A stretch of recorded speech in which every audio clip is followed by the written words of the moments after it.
အားလုံးပဲမင်္ဂလာပါခဏဘက်ကကြည့်ရပါတယ်ဒီနေ့ည7:00နာရီမှာနေယူကာဆယ်အသင်းနဲ့အာဆင်နယ်အသင်းတို့ပွဲနေရှိပါတယ်နေယူကာဆယ်အသင်းဟာပုံမော်အသင်းကိုတည်ကစားထားပြီးအာဆင်နယ်အသင်းကလည်းမတီတီအသင်းကိုတည်ကစားထားပါတယ်အာဆင်နယ်ဟာဒဏ်ရာရနေတဲ့နိုနီမတ်တွဲကီဟင်္ကာဘေးခိုင်ရဘက်ကလည်းလူဆောင်ကစားလာဖို့ရှိပါတယ်အာဆင်နယ်အသင်းဟာနေယူကာဆယ်နဲ့နောက်ဆုံးထရေးဆုံမှု9ချိန်မှာနေယူကာဆယ်အသင်းက3ပွဲနိုင်ထားပြီး2ပွဲရှုံးထားပါတယ်နောက်ဆုံးနေယူကာဆယ်အင်ဝင်3ပွဲဆက်မှာအာဆင်နယ်ကအနိုင်ရရှိခြင်းမရှိသေးတာကိုတွေ့ရပါတယ်နေယူကာဆယ်အသင်းရဲ့ဘရူနိုကိုမာရီဒူနာဒီဂျိုရင်တန်တို့ရဲ့ကိုယ်နဲ့ဟာ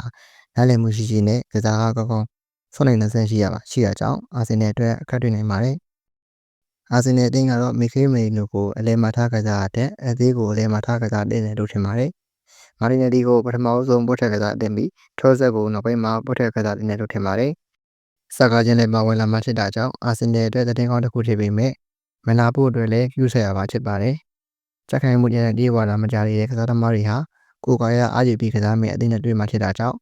ဒဏ်ရာမရအောင်ကစားဖို့လိုပါတယ်။မနေ့ကအသင်းကြီးတော်တော်များများရုပ်ကန်ခဲ့ရတာကြောင့်အာဆင်နယ်အနေနဲ့လည်းကျူးဆက်ကစားဖို့လိုပါတယ်။ကျွန်တော်အနေနဲ့ဒီပွဲမှာအာဆင်နယ်နိုင်သွားမယ်လို့ထင်တာကြောင့်အာဆင်နယ်ကိုချက်ပါတယ်။ညီကိုတို့အငင်းလေးတွေကိုလည်းဆွေးနွေးလို့ရပါတယ်။အဆုံးရထားပြီးတဲ့အတွက်အားလုံးကျေးဇူးတင်ပါတယ်။